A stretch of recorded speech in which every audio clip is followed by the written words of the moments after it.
Hello and welcome to this episode of the English Idioms series. In this video we're looking at the idiom to go haywire. So as always we'll think about the meaning of this idiom and then we'll move on to look at some pronunciation features and finish off with a couple of examples so that you can get a feeling for how to use this idiom in your speech in hopefully quite a natural way. So first off then, our definition. Taken from the Cambridge Online Dictionary, we've got the very concise definition: to stop working correctly. However, for me personally, I feel like something stopping working is one thing, whereas haywire for me feels like it's a bit more than that. So it's not only stopped working, but there's some kind of consequence to it. If I choose to use this idiom, it's because not only has something stopped working, but it's kind of behaving in a peculiar way, or things have become a little chaotic. So for me personally, I would stretch beyond this definition of stopping working. Yes, it stops working, but it's causing me some problem as well. So that's my interpretation of this particular idiom. And when we look at the examples, we'll build on that a little more, but first let's look at the pronunciation. So not too much to notice with this particular idiom. We've got the weak form of to, so to go. And to be honest, I would opt for the strong form of go with this idiom. Hopefully you'll already be aware that with go, we do have alternative ways of pronouncing it, such as g with the schwa. So go, g, is the weak form of that word. However, I think in this phrase, if we weakened both of those small words to g, it's too much for this particular scenario. So I would go strong with go. Weak with to, so t, but strong with go. So to go haywire. In terms of stringing this together, because it's an idiom, you want to say it quite quickly. So blend it all together there. Don't have any big pauses in between. So repeat after me: to go haywire. Again, to go haywire. Great, so we know what it means, we know how to pronounce it. Let's look at some examples then. So sentence 1, my laptop has gone haywire. So if I was saying that to you, like we had in the definition earlier, the laptop has stopped functioning correctly.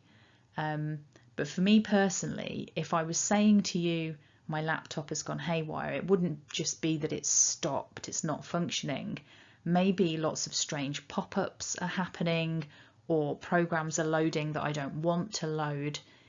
It's beyond inactivity. It's not that it's just stopped, it's doing things I don't want it to do. It's doing unexpected, problematic things.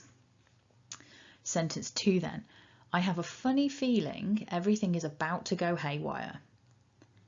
So this one's nice because we're making a prediction about the future. So whereas in sentence 1, the breakdown, the problem already occurred, it has gone haywire. Sentence 2, I'm making a prediction. And we've got some really nice language here. So I have a funny feeling. It means I've got some kind of intuition about the future. I've got a feeling in my bones, or wherever you think you have your intuitive feelings. Sometimes people say they have a funny feeling in their tummy, but I've got this sense, this idea that something is going to happen. And when we use the about to, I'm saying it's about the future, but it's not too far into the future, very soon. So I have a funny feeling everything is about to go haywire. It could be literally moments from now, potentially. So about to go, the problem, the breakdown, whatever it might be, is on the horizon for us, but it's my intuition that's telling me. So we've got two examples there of how we can use this to go haywire across different periods of time. In the first sentence, it already happened, and we're using the present perfect to show the results are still relevant now, whereas in sentence 2, we're thinking about the future. So what you can do, if you want to put this into a sentence to use it yourself, think about changing that verb go. So yesterday something went haywire. Right now something is going haywire, for example. So with that in mind, spend a moment or two and think about an example that you could use with this idiom. It doesn't have to be from your real life. You can create some kind of unusual scenario if you wish. But write an example sentence using this idiom and then pop it in the comments below, and I can give you some feedback on the vocabulary and grammar that you've used, and also the context, if the context feels appropriate for this particular idiom. So be brave, have a go. If you found that useful, don't forget to hit like and subscribe to the channel, and check out the playlist if you want to work with other idioms in English. There are so many idioms in the English language, and native speakers make use of them all the time, often without even thinking about the fact that this language is idiomatic. So for you as a student of English, getting to grips with this part of the language will really help you to push forward. If you're an exam student, it's going to help you to achieve higher marks.